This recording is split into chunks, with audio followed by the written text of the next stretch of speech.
Será que o interesse pela leitura vem sendo sistematicamente destruído?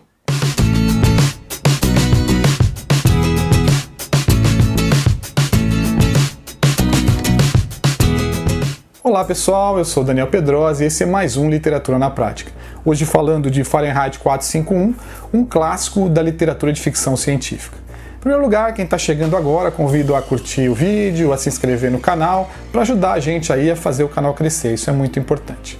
Bom, falando do livro então, Ray Bradbury é um escritor americano que viveu de 1920 a 2012, né?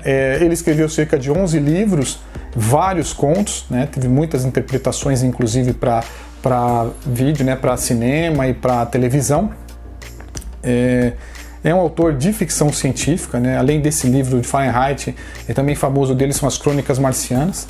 É um autor que eu gosto e que acredito que usa muito essa questão da crítica social nas suas obras. O livro Fahrenheit 451 começou a ser escrito em 1947. Ele começou com um conto chamado Bright Phoenix. Ele publicou esse conto, né? Ele escreveu esse conto para ser publicado em revistas de ficção. Mas o livro foi concluído e foi publicado em 1953, até antes dos contos serem publicados, né? O livro ele trata da história da proibição das pessoas terem livros, né? A proibição das pessoas lerem. Então ele mostra uma sociedade futura, né? Uma distopia, onde uma sociedade onde existe esse autoritarismo e as pessoas não podem ter livros. Então, o próprio título do livro, né, Fahrenheit 451, é a temperatura na qual os livros entram começam a queimar, né?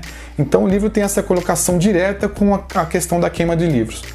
É óbvio que essa queima de livros teve um pouco de inspiração no que aconteceu lá com os nazistas em 1933, né, onde os nazistas fizeram essa queima de livros.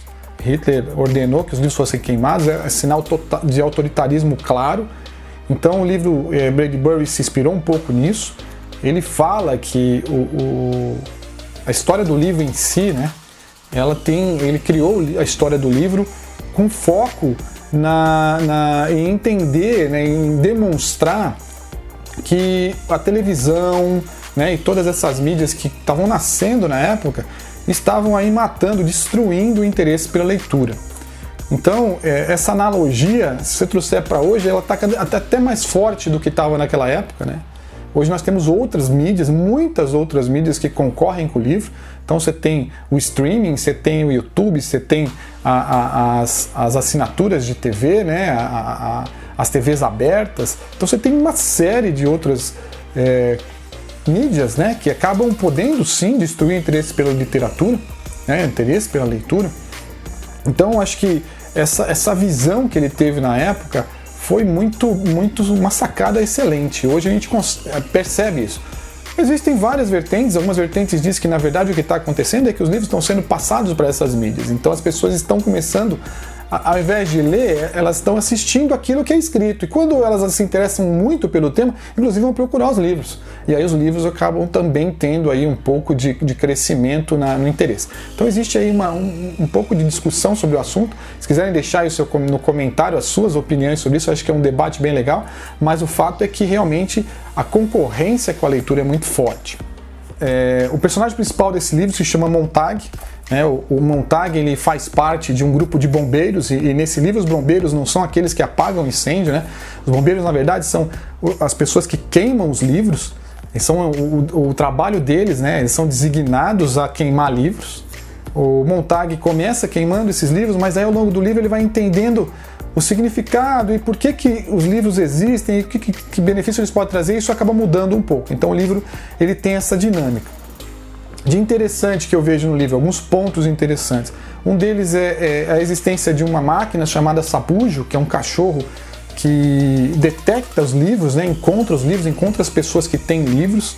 E aí esse sabujo, ele caça essas pessoas, inclusive mata essas pessoas.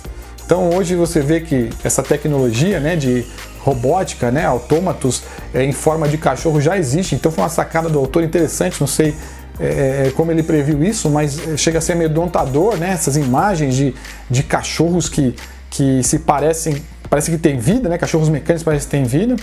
E um outro ponto que eu achei interessante no livro, esse olhando mais a crítica, né, é que a esposa do Montag, ele tem uma relação com ela no começo até muito boa, mas depois ele começa a perceber as coisas que estão acontecendo ao redor e ela continua alienada. Então ela fica em casa e ela assiste muito as TVs.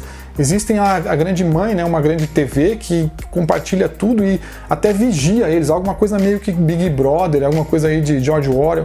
Então, essa mulher ela fica alienada a isso, fica ali assistindo TV o dia inteiro e não percebe o que está acontecendo ao seu redor.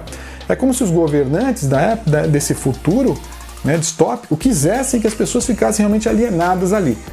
Não vou dizer que tem alguma similaridade, né, com o que acontece hoje em dia, porque às vezes acontece, se a gente não tomar cuidado, a gente fica alienado assistindo a TV, assistindo ao YouTube, vendo Facebook, Instagram, ou seja, outras redes sociais, né, a gente fica desalienado e não sei se isso é interesse dos governos que a gente tenha um pensamento aí de repente corrompido por conta disso. Mas o fato é que o autor traz isso e isso hoje em dia acontece muito, né, inclusive por conta das redes sociais. Né? Trazendo um pouquinho de uma dica aí para os autores, o autor, o Ray Bradbury, conta uma história pessoal, né, nesse livro, que ele fala que ele tinha acabado de ter as filhas, né, e ele, quando ia escrever em casa, tinha uma concorrência muito desleal. O que era essa concorrência desleal? Ele tinha que escolher entre ficar com as filhas e escrever. E muitas vezes ele escolhia ficar com as crianças, porque é desleal, é óbvio que a gente vai escolher as crianças, estar próximo dos filhos, né? E aí ele acabava comprometendo um pouco do orçamento de casa, né? Do orçamento doméstico dele, porque ele não publicava, não escrevia e não ganhava o dinheiro para até botar o orçamento dentro de casa. Então o que ele passou a fazer? Ele passou a alugar máquinas de escrever no subsolo, no porão de uma universidade, da Universidade da Califórnia, e começou a escrever lá, onde ele ficava isolado e não tinha interferência de nada ao seu redor. Então uma dica para os autores aí é muitas vezes é necessário se isolar, é necessário trancar uma porta, desligar um celular, desligar um computador, né? Porque senão você acaba não conseguindo a concentração necessária para escrever. Então é isso, pessoal. Por hoje é isso. Eu agradeço aí, indico muito esse livro. É um livro que eu gostei muito de ler, é um clássico da literatura de ficção científica que vale muito a pena ser lido aí. Obrigado a todos aí, curtam o canal, né?